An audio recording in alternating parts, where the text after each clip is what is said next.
kasih setiamu nyata bagiku. Hikmat kebajikan tersedia bagiku. Sebab Allah sanggup limpahkan segalanya, dan anugerahnya sangat besar bagiku. Aku diberkati, aku dilimpahi, karena Allah sanggup untuk menyediakan. Aku diberkati, aku dilimpahi atas sempurna. Salam di dalam kasih Kristus dan selamat pagi saya ucapkan kepada jemaat Tuhan yang Yesus Kristus kasihi. Pada pagi hari ini kita sangat bersyukur kepada Tuhan oleh karena kita punya kesempatan yang sangat indah untuk bertemu sekali lagi di dalam pemberitaan firman Tuhan. Bapak Ibu Saudara-saudari dimanapun kita berada, saya percaya Allah kita yang maha hadir, Tuhan kita yang maha hadir ada bersama dengan kita. Dengan itu melalui pemberitaan firman Tuhan pada pagi hari ini, saya percaya kita dapat didorong, dikuatkan serta diberi semangat baru untuk terus melangkah maju di dalam iman percaya kita walaupun kita tidak bertemu muka dengan muka seperti kata orang itu, tapi kita percaya dengan pemberitaan firman Tuhan ini kita dapat terus dikuatkan. Jadi Bapak Ibu Saudara-saudari, doa dan harapan saya selama ini kita tetap berada di dalam keadaan yang baik-baik, tetap berada di dalam perlindungan penyertaan Tuhan dan terus diberkati oleh Tuhan. Di Bapak Ibu firman Tuhan yang ingin saya kongsikan untuk kita pada pagi hari ini telah saya ambil daripada Injil Matius pasal yang ke-14. Matius pasal yang ke-14 saya akan membaca dari ayat yang ke-22 sampai ayat yang ke-33. Matius 14 ayat 22 sampai ayat 33. Dan saya akan membacakannya di dalam terjemahan bahasa Malaysia. Dan tulisan di atas bahagian ini adalah Yesus berjalan di atas air. Ayat 22 berkata, kemudian Yesus menyuruh pengikut-pengikutnya naik perahu dan menyeberangi tasik terlebih dahulu, sementara dia menyuruh orang ramai pulang. Setelah orang ramai pergi, Yesus naik ke bukit seorang diri lalu berdoa. Pada petang harinya, Yesus masih sendirian di situ. Tetapi pada masa itu perahu yang dinaiki oleh pengikut Yesus sudah jauh di tengah-tengah tasik dan diumbang-ambingkan ombak kerana angin bertiup dari arah yang berlawanan. Antara pukul 3 dan 6 pagi, Yesus berjalan di atas air dan menghampiri mereka. Apabila pengikut-pengikutnya nampak dia berjalan di atas air, mereka berasa gerun, hantu, jerit mereka dengan ketakutan. Tetapi Yesus segera berkata kepada mereka, tabahkan hati kamu, aku Yesus, jangan takut. Lalu Petrus berkata, ya Tuhan, jika engkau benar-benar Yesus, suruhlah aku datang berjalan di atas air. Marilah, jawab Yesus. Petrus turun dari perahu dan mula berjalan di atas air menuju kepada Yesus. Tetapi apabila Petrus nampak betapa kencangnya angin bertiup, dia takut dan mula tenggelam. Lalu Petrus berseru, ya Tuhan, selamatkanlah aku. Dengan segera Yesus mengulurkan tangan lalu memegang dia. Yesus berkata, mengapa engkau kurang percaya kepadaku? Mengapa engkau meragui aku?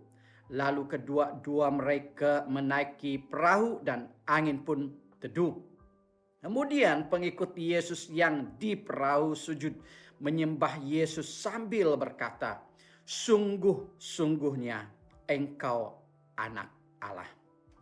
Bapak, Ibu, Saudara-saudari, inilah bagian firman Tuhan yang ingin saya kongsikan untuk kita pada pagi hari ini. Ya, kalau kita lihat di sini, ianya merupakan satu penyataan tentang kisah, tentang mukjizat yang diadakan oleh Kristus untuk menolong para sahabat dan pengikutnya, yakni datang kepada mereka dengan berjalan di atas air. Dan inilah yang dicatatkan atau yang dituliskan oleh Matius di dalam suratnya ini, di mana dia menyatakan atau menuliskan peristiwa tentang mukjizat yang Yesus telah lakukan, di mana dia berjalan di atas air. Jadi dalam mukjizat sebelumnya, ia bertindak sebagai Tuhan alam semesta dengan memakai segala kekuatan alam untuk memberi makan kepada orang ramai atau 5.000 orang. Di mana pada waktu itu, waktu dia tahu keadaan yang dia hadapi pada waktu itu, di mana Herodias tidak senang dengan dia, maka dia terus melakukan pelayanan itu, dan pada waktu itu dia melayani orang ramai. Dan pada waktu itu mereka memerlukan makanan. Dengan tindakannya sebagai Tuhan di atas alam, ia memberikan makanan kepada 5.000 orang itu. Jadi di dalam hal yang kedua ini atau bahagian ini yang telah kita baca tadi, Yesus juga melakukan mukjizat, di mana ia bertindak sebagai Tuhan alam semesta ini dengan memperbaiki dan mengendalikan kekuatan alam itu untuk menolong orang-orang yang berada di dalam bahaya dan kesukaran, dengan ia berjalan menuju kepada murid-muridnya dengan berjalan di atas air. Jadi Bapak, Ibu, Saudara-saudari, kalau terlihat peristiwa ini, setelah murid-muridnya mengikut apa yang dikehendaki atau dinyatakan oleh Yesus, meminta mereka untuk berjalan atau mendahului dia, menyeberang, mereka berhadapan dengan keadaan yang sulit, masalah, di mana di dalam perjalanan mereka berhadapan dengan masa yang sukar, di mana mereka tidak dapat berlayar dengan baik oleh kerana angin datang berarah tentangan dengan arah tuju mereka, sehingga mereka sulit. Namun demikian, waktu itu Yesus datang menolong mereka. Merupakan satu masalah yang dihadapi oleh murid-muridnya. Jadi Bapak, Ibu, Saudara-saudari, di dalam bahagian yang telah kita baca, waktu saya menyelidiki hal ini, saya menemukan beberapa perkara yang sangat penting, yang merupakan satu pengajaran yang perlu kita lakukan dalam kehidupan kita sebagai orang yang percaya saat kita berhadapan dengan masalah. Jadi maka itu daripada bahagian ini, saya ingin membawa kita melihat bahagian ini dengan satu tema yang berkata, langkah untuk mengatasi masalah. Langkah untuk mengatasi masalah.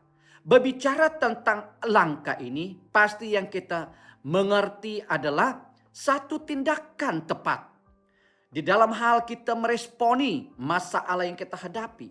Di dalam kita mengetahui masalah yang kita hadapi itu, kita perlu bertindak dengan satu langkah yang tepat, bertujuan untuk mengatasi masalah. Jadi Bapak, Ibu, berbicara tentang masalah, kita semua sebagai seorang manusia, kita sadar itu adalah keadaan yang sukar, yang sulit, yang tidak menyenangkan, dan itu yang kita katakan masalah. Jadi Bapak, Ibu, selama manusia itu hidup dalam dunia ini, manusia tidak pernah lepas daripada yang namanya masalah. Masalah merupakan salah satu bahagian yang tidak dapat dipisahkan daripada hidup manusia. Suka atau tidak, setiap manusia harus menghadapi masalah tersebut. Bila dan di mana saja masalah itu datang, menghadang kehidupan kita. Masalah datang tidak memandang usia, tua atau muda, maupun status, entah itu orang kaya atau miskin. Kadangkala masalah itu datang dengan tiba-tiba tanpa kita harapkan. Bahkan kedatangan masalah itu datang bertubi-tubi dalam kehidupan kita. Setiap manusia pasti tidak menginginkan masalah terjadi dalam hidupnya. Begitu masalah menerpa, membuat manusia menjadi bingung, tertekan, serta gelisah. Bahkan tidak sedikit pula yang mengakhiri hidupnya dengan membunuh diri atas sebab tak mampu, tak sanggup berhadapan atau mengatasi masalah itu. Bapak, Ibu, saudara-saudari, mungkin saat ini Anda juga sedang menghadapi masalah yang begitu mengganggukan kehidupan ini. Bahkan sampai mengganggukan pikiran saudara. Bapak, Ibu, jangan menyerah pada hal yang tersebut. Namun berusahalah mengatasinya. Dengan menjadikan masalah itu sebagai pengalaman untuk membuat kita atau menjadikan kita semakin dewasa. Dan kita dapat mengatasi masalah itu dengan cahayanya. Jadi Bapak Ibu, pertanyaannya, apakah langkah-langkah yang seharusnya kita lakukan di dalam hidup kita saat kita menghadapi masalah itu? Dan inilah yang ingin saya kongsikan untuk kita pada pagi hari ini. Kalau kita lihat hal yang pertama, yang merupakan langkah yang pertama untuk kita mengatasi masalah ini adalah di dalam ayat yang telah kita baca tadi, ayat yang ke-22. Di mana Yesus berkata atau firman Tuhan berkata, kemudian Yesus menyuruh pengikut-pengikutnya naik perahu dan menyeberangi Tasik terlebih dahulu, sementara dia menyuruh orang ramai pulang. Di sini kita melihat langkah yang pertama yang dilakukan oleh murid-murid Yesus adalah mereka berjalan dalam ketaatan. Yesus memerintahkan murid-muridnya untuk mendahului ke seberang dan murid-muridnya taat. Jadi langkah yang pertama dalam kita mengatasi masalah itu yaitu kita harus berjalan dalam ketaatan. Ketaatan mereka membawa mereka dapat melihat kedahsyatan dan mukjizat Tuhan yang luar biasa. Bapak Ibu, ada banyak orang tidak taat pada perintah Tuhan sehingga mereka tidak melihat mukjizat. Dan mereka banyak mengalami masalah yang rumit. Mereka tidak menemukan jalan keluar dan tidak sedikit yang mengakhiri hidup mereka dengan meninggalkan Tuhan. Ketaatan adalah sesuatu yang tidak mudah, susah, sukar, karena perlu pengorbanan. Kita perlu korbankan perasaan, korban harga diri, korban waktu dan sebagainya. Namun ketaatan akan mendatangkan manfaat yang luar biasa. Di mana ketaatan kita mendatangkan berkat yang besar. Kalau kita lihatkan peristiwa kepada Abraham, Kejadian pasal 22. Ketaatan itu mendatangkan keselamatan. Kalau kita lihat peristiwa Nuh dan keluarganya, mereka selamat daripada banjir besar karena mereka adalah orang yang taat kepada Tuhan Allah. Ketaatan itu mendatangkan mukjizat. Kalau terlihat di dalam Injil Yohanes menyatakan hal itu, peristiwa itu terjadi. Dan ketaatan itu juga mendatangkan keberhasilan. Oleh sebab itu Bapak, Ibu, Saudara-saudari, di dalam apapun keadaan yang kita lalui, apapun masalah yang kita hadapi, biarlah kita menjadi orang Kristen yang taat, mengikuti segala perintah yang telah diberikan oleh Tuhan bagi kita untuk terus melangkah maju di dalam kehidupan kekristenan kita. Yang kedua, langkah yang kedua yang kita lihat daripada bahagian ini adalah sebagai orang Kristen, apapun masalah kita harus tetap memiliki hidup berdoa. Yesus naik ke atas bukit untuk berdoa. Ini menandakan bahwa doa itu sangat penting. Kadang-kala kita mendengar bahwa ada orang yang menggambarkan bahwa doa itu bagaikan nafas kehidupan orang yang percaya. Yang pastinya dengan berdoa kita dapat menarik perhatian dan kuasa Allah bekerja dalam kehidupan kita. Doa orang benar bila dengan yakin didoakan sangat besar kuasanya. Katanya di dalam surat Yakobus pasal 5 ayat yang ke-16b. Doa adalah jalan menghantar kita untuk bertemu dan berhubung dengan Allah. Jadi doa adalah kunci untuk merebut kuasa yang membawakan mukjizat. Bapak, Ibu, Saudara-saudari, mungkin saat ini saudara mengalami masalah hidup yang cukup berat. Dan sepertinya tidak ada jalan keluar dan saudara tidak tahu bila masa itu berakhir. Jangan takut dan putus asa. Masih ada harapan. Jika tangan dan hati kita diarahkan ke surga melalui doa. Selama kita masih punya kehidupan doa, maka selalu ada kuasa dan mukjizat di dalam kehidupan kita. Bangunkanlah menara doa saudara. Tingkatkanlah persekutuan kita dengan Tuhan karena doa akan memberikan mukjizat dan memenangkan kemenangan di hadapan kita. Sehingga kita dapat mengatasi apapun masalah kita. Kita harus berdoa. Kalau Yesus sebagai anak Tuhan menjadikan doa itu satu hal yang utama dalam kehidupannya saat dia berhadapan dengan masalah. Apalah saya sebagai manusia biasa.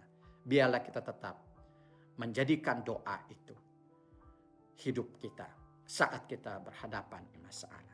Yang ketiga, di dalam ayat yang ke-28, di sana kita melihat apa yang terjadi kepada Petrus. Di mana di dalam ayat ini berbicara saat Petrus melihat Yesus berjalan di atas air. Dia berkata, lalu Petrus berkata, "Ya Tuhan, jika engkau benar-benar Yesus, suruhlah aku datang berjalan di atas air." Di sini saya katakan bahwa Petrus memiliki satu impian yang besar. Yang belum pernah dia lakukan, yang belum pernah dia lalui dalam kehidupannya. Berjalan di atas air dengan dia berkata, "Jika engkau benar Yesus," katanya di sini. Jadi dia ingin berjalan di atas air.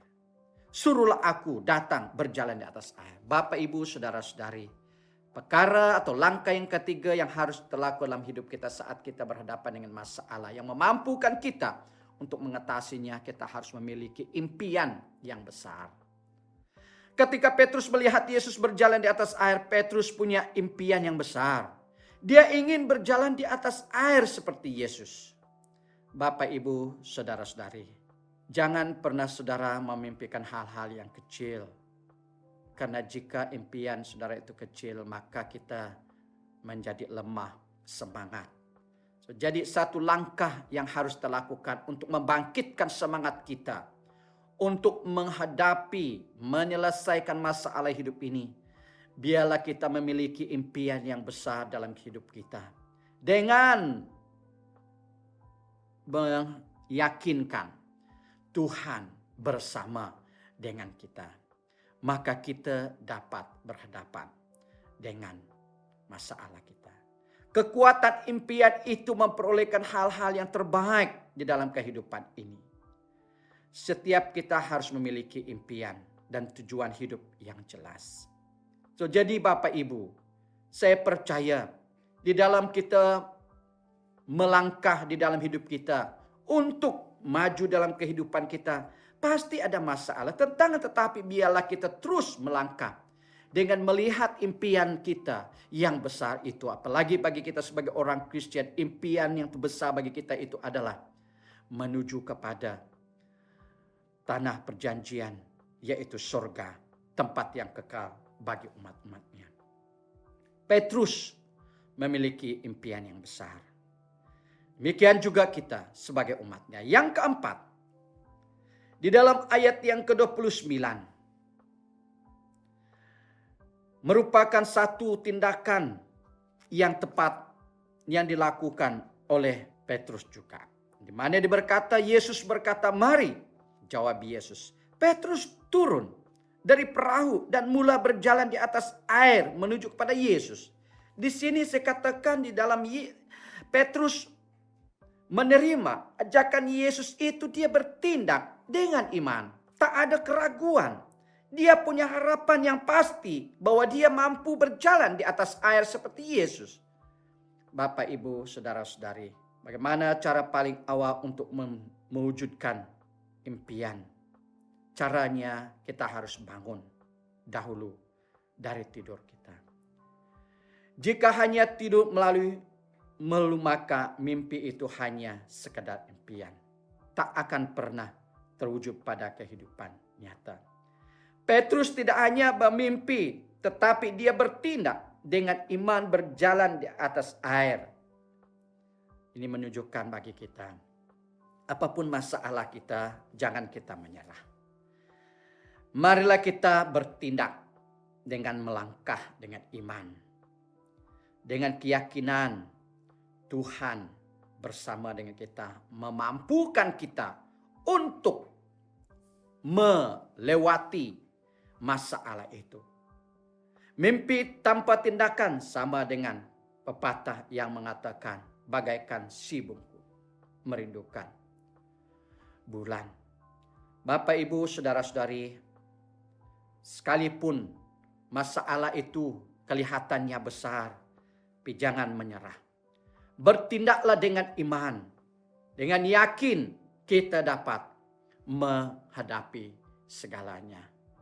Ketika tantangan dan masalah datang melemahkan saudara, tolakkanlah semuanya dengan iman saudara.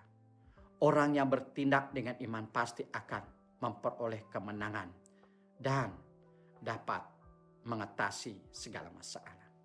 Yang kelima, langkah yang kelima.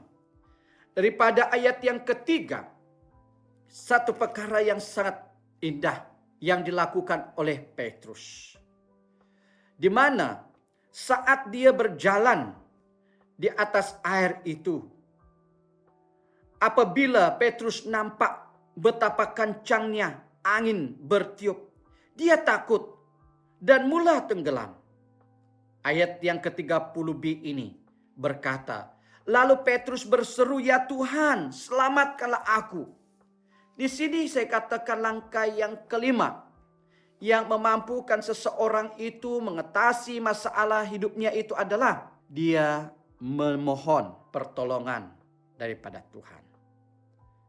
Ketika Petrus diterpa badai dan dia mulai tenggelam, Petrus segera memanggil Yesus dan dia sabar menanti pertolongan Tuhan.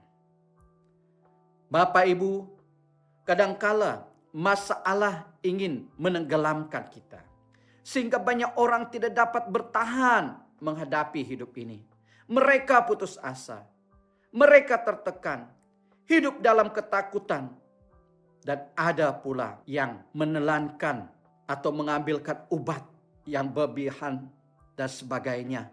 Apalagi saat ini yang kita hadapi sekarang ini, tak sedikit orang yang berhadapan dengan masalah akibat daripada pandemik COVID-19 ini. Maka itu Bapak, Ibu, saudara-saudari, jangan risau. Mohonlah pertolongan daripada Tuhan dan sabar menanti pertolongannya. Dan itulah yang terjadi. Saat Petrus berseru kepada Tuhan Yesus, "Tolonglah aku." Saat itulah Tuhan mengulurkan tangannya menyelamatkan Petrus. Maka itu Bapak, Ibu, saudara-saudari, di sini kita perlu senantiasa mengharapkan pertolongan daripada Tuhan.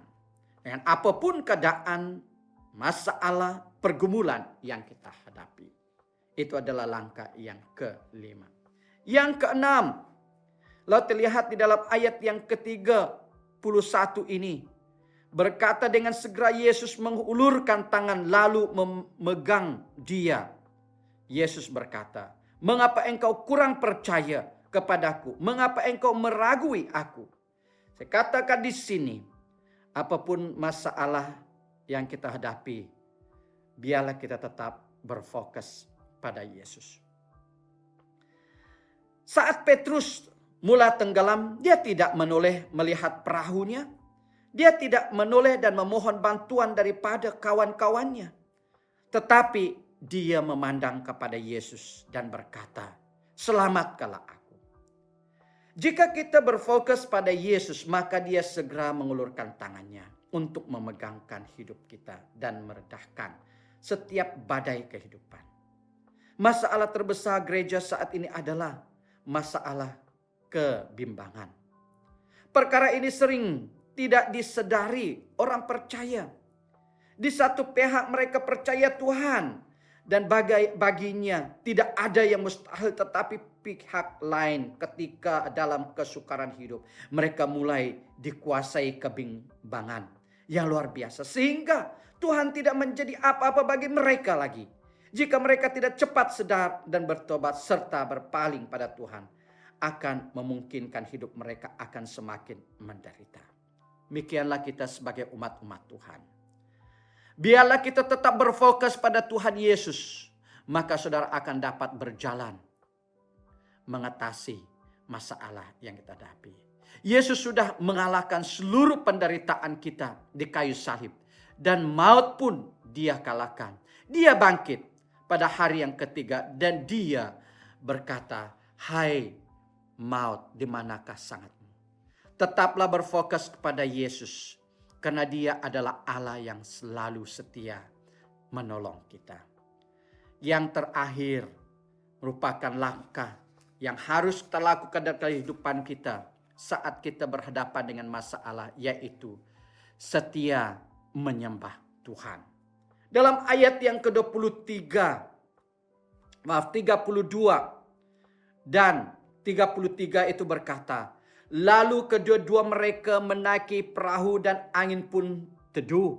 Kemudian pengikut Yesus yang di perahu sujud menyembah Yesus sambil berkata, 'Sesungguhnya Engkau Anak Allah.'" Bapak, Ibu, saudara-saudari, setelah badai dan angin reda, orang-orang yang ada di perahu menyembah Tuhan. Ada banyak orang yang sudah ditolong Tuhan, tidak menyembah Tuhan, dan lebih parah lagi, ada yang sama sekali melupakan kebaikan Tuhan. Dengan menyembah Tuhan, kita dapat merasakan hadirat Tuhan dalam hidup kita. Allah bertakhta di atas pujian dan penyembahan kita. Penyembahan adalah respon, sikap, kata-kata terhadap keagungan, kebesaran Tuhan. Allah sedang mencari orang-orang yang setia menyembah Dia. Penyembahan yang sejati adalah memuji Allah meski menderita, walaupun menderita. Mengucap syukur walaupun sedang susah. Berserah diri meskipun sedang lemah. Dan mengasihi Dia ketika Dia terasa jauh. Orang-orang yang setia menyembah Tuhan pasti dapat berjalan mengatasi masalahnya. Maka itu Bapak, Ibu, saudara-saudari, biarlah kita menjadi orang yang percaya kepada Tuhan, senantiasa menyembah Dia. Apapun keadaan yang kita hadapi, yang kita lalui. Marilah kita bersama-sama menjadi orang Kristen yang dapat maju terus di dalam iman percaya kita. Apapun keadaan dan masalah yang kita hadapi. Karena semuanya dapat kita atasi, dapat kita lalui jika kita melakukan langkah-langkah yang telah kita selidiki berdasarkan firman Tuhan ini. Petrus melalui segalanya. Murid-muridnya melalui masalah badai di tengah-tengah kolam itu.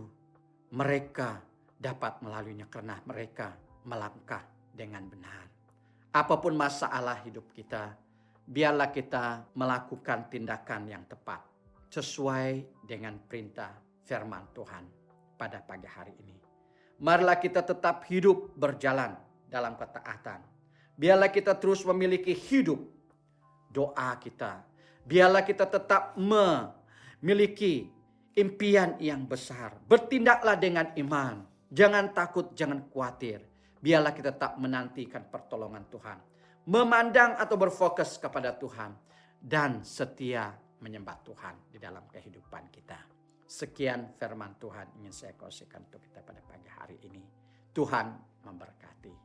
Mari kita berdoa. Tuhan Allah Bapa di surga. Allah yang telah menciptakan langit, bumi dan segala isinya. Dan Engkau berkuasa di atas alam ini. Daripada peristiwa yang telah tercatat di dalam firman-Mu, memperingatkan kami tentang Engkau sebagai Allah Tuhan kami yang mampu menolong kami, yang mampu memberi kekuatan bagi kami, walau apapun masalah-masalah yang kami hadapi. Setiap apa yang telah dilalui dan dialami oleh murid-murid-Mu waktu mereka bertolak ingin menyeberang danau itu. Waktu Engkau hadir bersama dengan mereka, masalah itu diselesaikan. Firman-Mu memperingatkan kami langkah-langkah tindakan tepat untuk mengatasi masalah hidup ini. Maka itu Bapa, hamba berdoa. Engkau Roh Kudus terus membimbing kami. Apapun kesulitan hidup, masalah yang kami hadapi ini, pada saat ini ya Tuhan, biarlah firman-Mu ini membimbing kami, menuntun kami untuk melewati segalanya. Biarlah kami tetap menjadi umat-Mu yang tetap berjalan taat kepada perintah-Mu. Biarlah kami memiliki kehidupan doa setiap masa. Biarlah kami senantiasa memohon pertolongan dan memandang kepada Engkau, serta tetap memuji dan memuliakan nama-Mu. Apapun keadaan yang kami hadapi, Tuhan, kami berdoa, berkati jemaat-Mu yang telah mendengar firman-Mu ini, dimanapun mereka berada.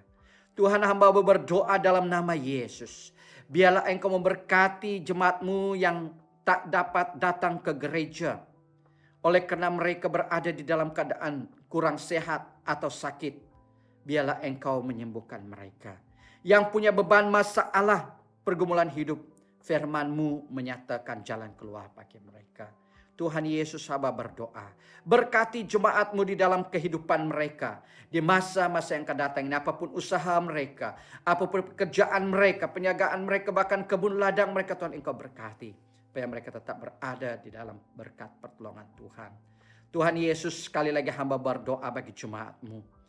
Naungi bungkusi kami Tuhan di dalam kuasa-Mu dan darah Yesus, agar kami tidak dijangkiti oleh virus atau kuman COVID-19 ini. Dimanapun kami berada, dimanapun kami pergi, Engkau tetap bersama dengan kami. Terpujilah nama-Mu Bapa Surgawi. Terima kasih Bapa, berkat damai sejahtera, sukacita dan penyertaan Roh Kudus tetap bersama dengan jemaat-Mu dari sekarang sampai selama-lamanya.